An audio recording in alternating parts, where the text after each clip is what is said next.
Sketching करूया हाताचं. त्यासाठी रेषा कुठून कशी गेली ते पाहूया. एक तिरपी रेषा काढून घेतली, एक सरळ रेषा वर नेलेली आहे. या पद्धतीने काम करायचं आहे. पुन्हा एकदा तिरपी रेषा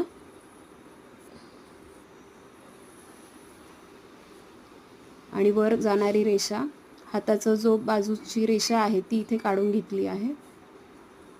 निरीक्षण क्षमता तुमची चांगली असायला हवी या ठिकाणी.